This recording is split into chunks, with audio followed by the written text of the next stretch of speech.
Thanks for tuning in to more horse racing coverage on the PlaybookSports.com Horse Report.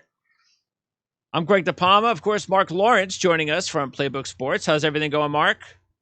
Everything going terrific down here in South Florida. Everything going well with you, Greg? Everything's going fine so far. We're going to get probably a little rain action from this hurricane that's about to batter New Orleans in a few days. How are you doing, John? How's the Northeast treating you? All good, all good. Biggest weekend of the meet so far at Saratoga. You know, this is the Midsummer Classic, and they wait for this race every year, and should be another terrific race. Yeah, the big race of the weekend, of course, is the Travers. Now, we're not going to do the race because there's not much to talk about with Essential Quality as the heavy favorite and likely winner. But it is Saratoga, so anything's possible. It was interesting because we talked about his last race. We had the perfect sheet line going in the right direction. Now it is slightly moved from 4 to 5, but he's still the clear horse to beat, winning 7 of 8, John. Is there any chance for the other horses to beat him? I don't think so. I mean, you know, he's doing well. The trainer's having a terrific meet. The horse is a terrific horse. He's beaten all these horses already. So, you know, why do you think they're going to turn the tables? I know Mark liked the horse a little bit that he's never faced before, that's lightly raced. So I'm sure he'll talk about him, but I think he's going to be very tough to beat. Who do you like, Mark? Well, I'm going to follow a pattern here, Greg, much like we did with Drain the Clock about 3 or 4 months ago. He was a course that was improving every race. With each and every race, he's worked himself into the card here today. Drain the Clock has never run worse than second. I see the same pattern with the 5-horse Miles D. He's trained by Chad Brown with Flavian Prat up in the hoops. That's a terrific combination. Might be arguably the best trainer-jockey combination in the country right now. I don't think Brown puts his horse in this race, lightly raced as he is, only 3 races, but every one of them better than the other. I think there's a lot of value here, especially in a track that's famous for a graveyard for favorites in a race like this. I'm going to long shot all value here for me. I think Essential Quality is a terrific horse, and he should be the favorite, obviously, but he finished 4th in the Kentucky Derby. He's not invincible, and I think at Saratoga in a race like this, I'm going to go for the value with the 5-horse Miles D. Yeah, I mean, it's interesting because Dynamic One, they paid big money for. Miles D, they paid big money for. They also paid big money for King Fury. So these are a lot of good horses. It's just that sheet-wise, they don't measure up to Essential Quality. Correct. Hey, maybe Miles D is the sleeper because he's only got 3 races under his belt. So you never know. It's a wild card. Just because you pay big money doesn't mean anything. Nope. A couple of years back, they paid $16 million for a horse named Monkey that won one race, I think. So, yeah. All right. So that is the Travers. But we've got 2 races we are going to handicap from Saratoga, the undercard. It's a great card. Starting at around 3:37.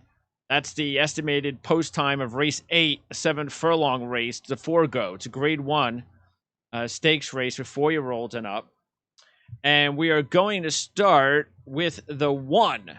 That is Mischievous Alex. And Mischievous Alex, he ran at 3, as you can see, John, which happened to be at 7 furlongs at this distance in April. But since then, 8-13. That's not the way that you want to see the sheets going, but it's predictable sometimes after a big number like that. Any chance that Mischievous Alex could head back in the opposite direction, the good direction? Well, anything is possible. I mean, he went off the favorite the last time he ran in the Alfred G. Vanderbilt at Saratoga. Problem I have with the horse is the barn is having an awful meet. Saffie Joseph, usually a terrific trainer, but he has 1 win in about 44 starts, I believe, at the meet. So that's tough. And the 3 that this horse ran obviously has taken its toll. You can have 1 bad race off the 3, but then the second bad race off the 3 is not a good sign. Mark, this is a horse that you're targeting. Well, John, if I were allowed to draw a line through that last race and we looked at the horse's sheet numbers, he'd be an 8, a 3, and a 6. I think he'd be a contending horse. But your concern here obviously is it's 2 bad races in a row since he peaked. What I'm looking at here is a horse that has an affinity for being in the money on dirt. 10 out of 13. He's won $700,000. Joseph makes a jock change here. He goes to brother Irad Ortiz rather than Jose. Jose had been up on the horse the last 6 races in a row. I think for the value, for the price here, this horse is 3 for 5 at the distance, won 3 out of 5 races here. I'm going to put him underneath as my second choice in this race. I think Irad rode him last time, actually, but Jose rode him prior to that. Okay. No, I'm just pointing it out. The problem I have with the horse is the barn is completely cold. Here's a trainer that hits at 40% in Florida, and at Belmont in the previous meet before they got to Saratoga, he was hitting at 30%, and all of a sudden he's 1 for 40-something. That's a concern. Okay, now let's move over to the 2-horse Whitmore. Right now, a 4-to-1 shot. This is going to be my top pick. I was really deciding between 2 horses, and it was like 50-50, but I'm going to give Whitmore a chance. One more chance. I mean, this old horse, 8 years old, the experience is almost unrivaled, with the competitors that he goes up against each week. Maybe it's over, who knows? But if you look at the sheets, 5-7-8-7. There's nothing wrong with that. Maybe Whitmore's at that point that he's ready to come out and steal another win. 4-to-1, that's probably what we're going to get. He's going to be wagered on, John, right? Because the fans like Whitmore. Well, he's a fan favorite. He's an 8-year-old, so, you never know when they've hit the end. But listen, he's a hard trier. He always shows up. He always gives a great effort. He gets a rider switch to Rosario, which is always, but I don't think I want 4-to-1 here. I want a better price. Mark? A hard trying horse, as you mentioned here, Greg, here, like Saratoga, 3 out of 4 in the money in his races here, ran 3rd in the Grade 1 Vanderbilt a month ago. Likes the distance here as well, 3 out of 6 for the distance here.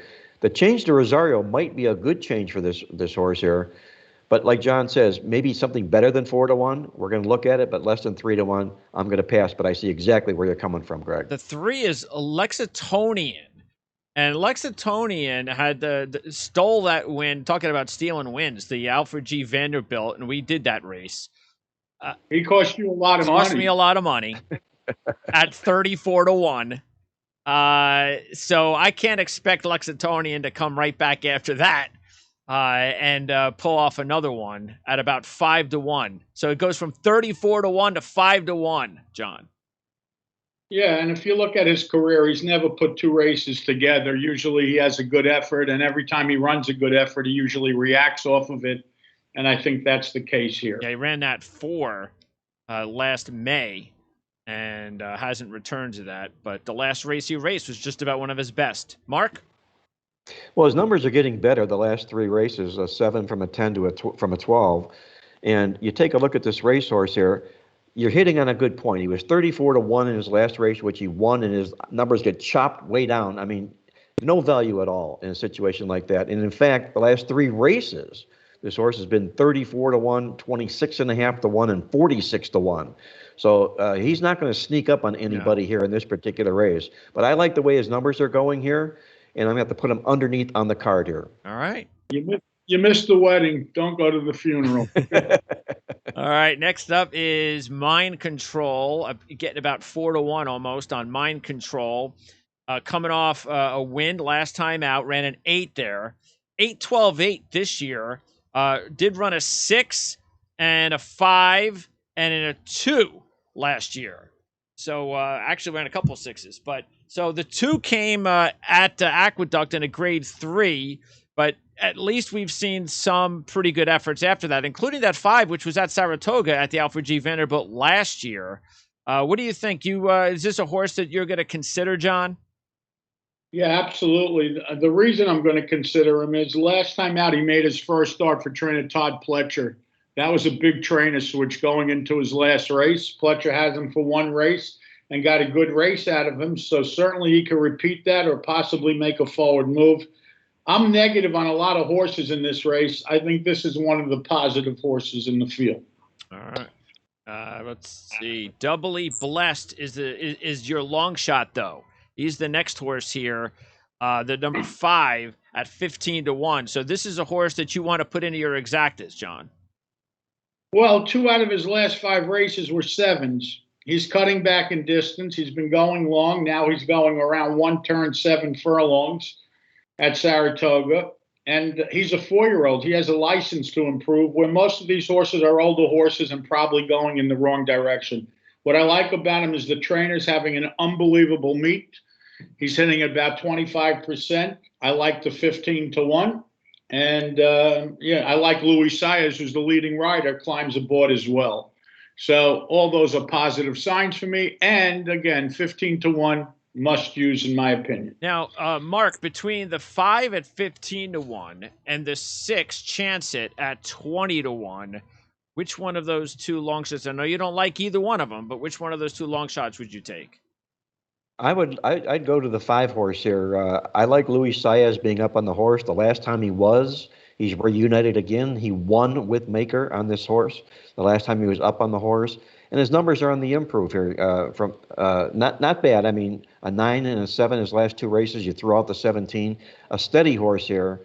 Sappy Joseph might be the key to the 6 horse. Like John says, he's having a horrible meet. He does bring Gaffleone, but I think a good chance for this Doubly Blessed to at least maybe hit the board. There's one concern, by the way. Doubly Blessed is coming off of LASIK, so that could be a little bit of a concern because, when the first time that they come off of LASIK, sometimes it affects them. Let's see. But again, 15-1, I got to use them. All right, now we're going to go to the horse that you're definitely going to use. This is your top choice, John. Is this Yaupon? Yeah. Okay. 5-2 shot, coming off a 5 last time out in a win at Pimlico. As you can see, last year, 6-5-5. So the horse put 3 really good races together. Then I'm willing to always throw out Breeders' Cup races because a lot of times good horses get lost in those big races, especially in the big fields. And then when you take a trip overseas. And those were the 2 races that the horse did not respond at, but then came right back with that 5 in July, has more than enough time to respond since the 5. Yeah, and the 12 that he ran last year was off of 3 big races, and he had big trouble in that race as well. And like you said, the ship to Dubai, and then they gave him time off. They did the right thing. Why isn't he going to run a 5? And I think anyone that's going to run a 5 in this race is going to win. Sometimes you have to take what they give you, and I think that's the situation here. Mark? This horse looked really special at the beginning of his career. He's 4-for-4 in the wins, and he goes into the Breeders' Cup Special, as you mentioned, Greg here. Threw up a clunker in that race here. Went to Dubai, didn't do anything there, and comes back home and looks like he's righted himself again here. I understand where John's coming from. Those 5s look awfully intriguing. He's got 3 5s in his last 6 races here. Can understand why he's 5-2 in this race. And he's 2-for-2 at Saratoga as well. There you go. Yes. That's a big deal. Forenzi Fire is the last horse in the field, and this was the other horse that I was contemplating taking, the 6-1 shot, but this is Mark's top pick. And you look at the sheet numbers, 8-8-6-6 this year, ran 4 5s last year. Disappointing effort last time out at Saratoga, only has 1 win at Saratoga, only has 1 win at this distance, so there are some issues with Forenzi Fire. But 6-1, I mean, that's not too bad. I don't want to see that getting any lower than that, Mark. Well, I wouldn't either here, especially if you look at his numbers. You got a pair of 8s, a pair of 6s, and a pair of 7s running here. Maybe not going the right way, the direction John would like in a race like this. But he's bringing Ortiz up. He's been up on him 6 races in a row, 5 out of 8 in the money. He's won 3 graded stakes wins, has Ortiz up on this horse here. He's been favored in 3 of his last 4 races, all graded stakes races. 6-1 or better, I'm going to put him on top in this race. Would you say, John? It sounded like he was playing poker, a pair of 6, a pair of 8. Is that a 1 in 2019? That was the one, but that was for Jason Service, who's about to go away for a while for cheating. If a horse could talk. Right. If sheets were admissible in court. Okay, so here's the problem I have with this horse. I think he's lost a step. Last year he was able to run 5s. This year, only able to get to 6s, and now he's running 8s. If you check out his entire career, he's on occasion thrown a bad race, and usually it was off a good race, but never 2 bad races. And now he's 6.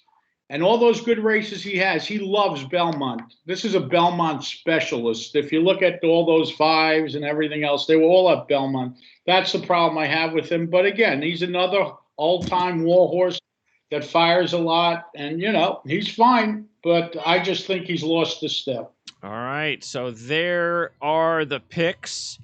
We are posting these picks up here on the board as you can see them. And the selections for race 8, the Grade 1 Forego Stakes. John is going with 7, Yawapan. I have no idea if that's how you pronounce that horse's name. Close enough. Close enough. And I'm going with Whitmore, the 2, and Mark is going with the 8, Firenze Fire. Okay, let's get rid of that. Now, let's move on to race number 10. This is a Breeders' Cup Challenge race.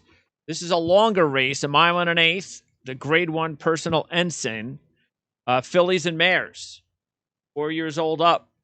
We'll start with the 1, and this is going to be my play. My theory in this race is because we're going to obviously talk about the heavy favorite in a little while. I'm looking for some pay action here, and this is where I'm going to try to get it with Dunbar Road, a closer. So I'm gonna hope that I get a really fast pace. Maybe I can get that. Look, Flavian Pratt is having a hot meet. Chad Brown's excellent. The combo there. Pratt has not been aboard this horse. Not saying that Ortiz is, slim pickings. Whoa. But the horse has run, a couple of good races before. 6 in November. I'm rolling the dice. Look, he won at Saratoga at the Alabama Stakes. It's a Grade 1 back in 2019. He's done it before. Like I said, I'm rolling the dice to try to see if I can make some money here, John, on Dunbar Road with the favorite. There is no way in hell that this horse is going off 20-1. No. If you look at the PPs, he's never gone off a price. Once in his life, he's gone off 25-1 in the Breeders' Cup. Every other week, he's basically the favorite, or never more than 2-1. So I don't believe that morning line. Not only that, it's Chad Brown and Flavian Pratt. Why do you think they put him at 20-1? I think it's just a bad morning line. Once in a while, you get it. I don't think there's any chance in hell that you're going to ever see Chad Brown and Flavian Pratt go off at this price. 10-1? It's just not. Yeah, you may get 10-1. Still going to get a decent play on an exacta with a favorite. That's what I'm trying to do here. I don't think you're getting 20-1. And listen, the horse has a shot. The negatives on the horses last year, he had a 6 and 7, and we've yet to see them this year. So that's a little bit of a concern. She's 5 years old. Maybe she lost a step. But again, I'm not knocking a 20-1, and I'm certainly not knocking a Chad Brown, Flavian Pratt horse. So You like it? Play it. All right, the 2 is as time goes by. Mike Smith and Baffert combo at 6-1, going in the opposite direction. 5, 7, 8, 21 over the last 4. What do you think about as time goes by, Mark? Well, you've got Bob Baffert here, and I was reading up, why is Bob Baffert in this race? And I guess he got an exemption by a judge to be able to race in the state of New York. Has he been at Saratoga racing, Baffert, or is it going to be this his first appearance? No, he's had, I think, 3 or 4 horses that have run, and not one of them have run very good. And he's really here for Gamine. That's his big filly. She's running, I guess, tomorrow in one of those races, and she's going to be 1-9. So that's what he probably shipped in a couple of horses. That being said, like you said, Greg, this horse is going in the wrong direction. Obviously, she figures to make a forward move tomorrow, but I don't think she's going to go back to those 5s or 7s so fast. John, do you think that last race where she stumbled attributed to that 21 because her numbers were good before that? Okay. There's no line for that race. That race meant nothing. Nothing, right. But the horse is coming off a 2 bullet works. It's the negative here, the biggest to me is his first race outside of California. Lightly raced horse here, but I'm with you. I'm an anti-Baffert guy at the moment. Well, Baffert horses always work bullets, so it's no surprise. Don't put that much into it. All the horses he works, he works them that kind of crazy fast. Listen, again, if the horse goes back to the 8s or 7s, she has a shot, but I don't think she's going to do it so easy. Okay, the 3 is Bonnie South, and this is a 10-1 shot, and this is going to be John's half of his exacta to try to get a big payout, especially if the favorite doesn't come through. Why are you going to go with Bonnie South? I know one of the reasons, and that's because Brad Cox is training the horse. Well, also, the 13 last time out was a ship to Delaware. Horses never ship there and win without a work or race over the track. So I could certainly draw a line through that. And that being said, prior to that race, she had 2 8-minuses, and she's ready to run a new top. She's 10-1. I like Brad Cox, and I think the horse has a shot to get in. I'm keying a different horse in the race, but this is one of the hookups that I'm using with this horse. Yeah, because if you do draw a line through the Delaware, even if you just look at the results, it's second, first, second, second, second. So, yeah, well, I'm looking at 8 minus, 8 minus. Combo is strong. Mark? Right. Horse has been favored in 3 of its last 5 races, so there's a lot of value here with this race. All graded stakes races, by the way, those last 5. This is the 3rd jock change in the last 3 races. I don't know what's up with that. I don't know if it has to do with shipping. But, again, going in the right direction here, I think there's value to the horse at 10-1. I don't think this horse should be 10-1 in this race. Okay, the 4 is Swiss Skydiver. It felt like we just talked about her a couple of weeks ago. That's because we did. You did. She was at the Whitney, and that didn't go all too well for her. But she's back going up against her class of female horses. And well, maybe that's an advantage. We'll see. But look, 11-9 last 2 races, John. That's not very good. No, and last time she should have run her best because she was pointing for that race off the layoff. She did have some 6s last year. She had a 6 at Saratoga. I just don't like the 9 last time out, and I certainly don't like the 7-2. I think you have better options at longer prices. I wouldn't use this horse at all. I mean, look, if you look at it, I mean, she's been a combined 16.5 lengths back over the last 2 races, Mark.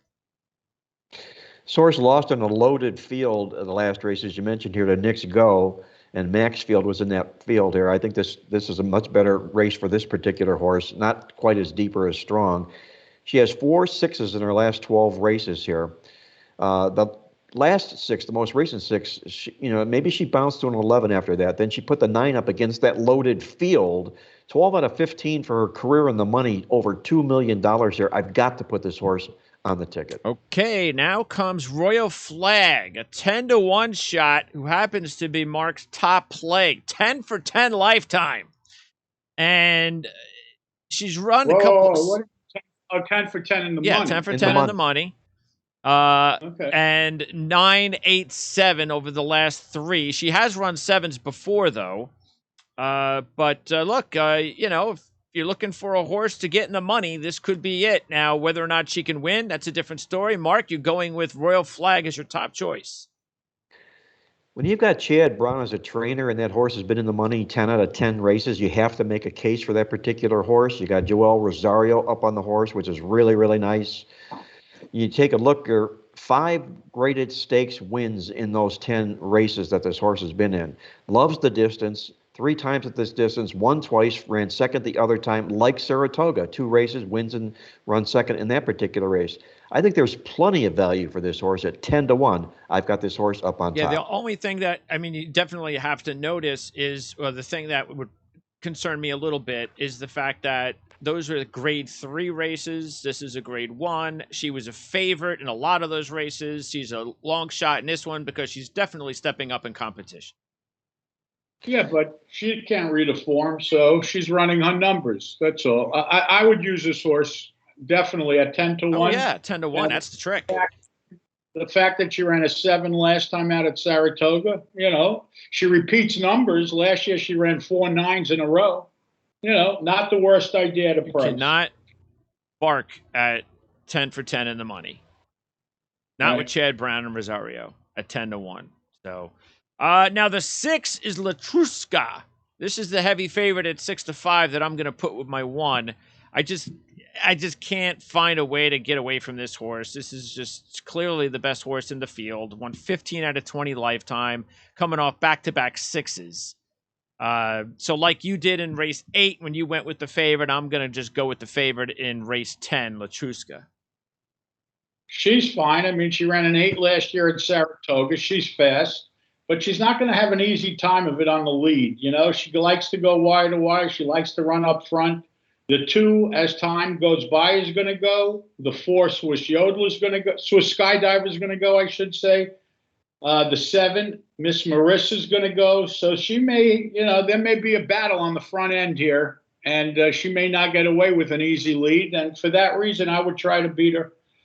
Hey, I hope it's a hot pace for Dunbar Road. Mark? Right. I'd love to be the agents, knowing what's going on in their room here. I read Ortiz replaces Jose. Jose was 3 for 3 up on the horse. Jose's up on Swiss Skydiver in this race. Obviously not the best horse. Letrusca looks to be that horse. I don't know what the reason for the switch is, but the horse is certainly brings a lot of credential, and I can understand why 6 to 5, 17 out of 20 money in the career, 15 wins, and a pair of 6s coming in there. Obviously, I think the horse to beat. No chance for Miss Marissa, right, John? Well, not really. She looks slow. Yeah, the only thing she's got going for her is 16, 13, 10. She's headed in the right direction. Next up is the 8, Harvey's Lil Goyle. And this is going to be your second part of... actually, this could be your top choice overall, John? Yes. And Harvey's Lil Goyle has only raced 3 times on dirt. She's got to win. She ran an 8 at Saratoga. That was the last time we've seen her on dirt in that Grade 1 race that Swiss Skydiver won in 2020. Right. Now, the reason I'm doing this is because this horse is 8 to 1. Last year, when she tried the dirt at Saratoga, it was the best race that she ever ran at that point in her career. She's a better horse now. Listen, I mean, you know, she could run a 10 just as easily as she could run an 8. So, or I think she's going to actually run better. I think she has a shot to repeat the 6. So at 8 to 1, you know, it's strictly a value play. I don't have to be as right as often when I'm picking price horses. And I think this horse is primed for, you know, a right move here. She's getting Louis Saez, Mott. They're both having terrific meets. Saez is the leading rider here. And I'm going with this horse to upset at a big price. Sounds like a plan. Mark? I concur. I have this horse underneath here as one of my top 3 horses in the race as well. I think Saez is a nice addition to this horse up in the irons here, off a big bullet work in the last race here, coming off that 6. Likes the distance, 1 for 1 at the distance here. 8 to 1 is a solid price for a horse like this. I wouldn't be surprised if John's right and this horse does win the race. And the 9, Graceful Princess, has got Pletcher and Velasquez coming off her best race, which was a win and an 8. But at 15 to 1 in this field, no chance? Well, she has a chance because she has a 9, 3 starts back. The 24 was on a sloppy track at Delaware. You know, 2 of her last 3 races were good. She got good all of a sudden at the age of 5. That usually doesn't happen. I guess there's a price, but how many horses can we use? You got Pletcher and Velasquez here, too. It's a nice combination, maybe not to overlook. And you mentioned that slop, that 24 in the slop, John. If that race is not there, every race is an improving race coming into this race for this horse. So 15 to 1 might be a look. All right. So there's our picks up there on the board for the race 10, Grade 1, Personal Ensign. And next week, that's right, next week, we are going to have a pretty big weekend coming up that really, let's see, that's the Jockey Club Gold Cup ends it for Saratoga, right, John? The next weekend's the end of Saratoga and Del Mar, but they go through Monday. They'll have Monday Labor Day weekend racing, so they're going out with a bang. Yep. Hey, Greg, if my phone had an Amber Alert on it or a horse alert as we sign off, I might say that this Amber Alert that I'm getting at Saratoga is that a reminder that 8 of the last 9 moneyline favorites have lost the Travers. That's all right. Okay. Meanwhile, again, Saratoga is going to be a 3-day weekend of Grade 1 racing, so keep that in mind. starting with that Saturday, which is going to be the Jockey Club Gold Cup. And we'll hopefully have that race and another one to talk to you about next week. Guys, appreciate it as always. Thank you. Stay safe. Be well. Good luck, everybody. May the horse be with you guys. Have a good week.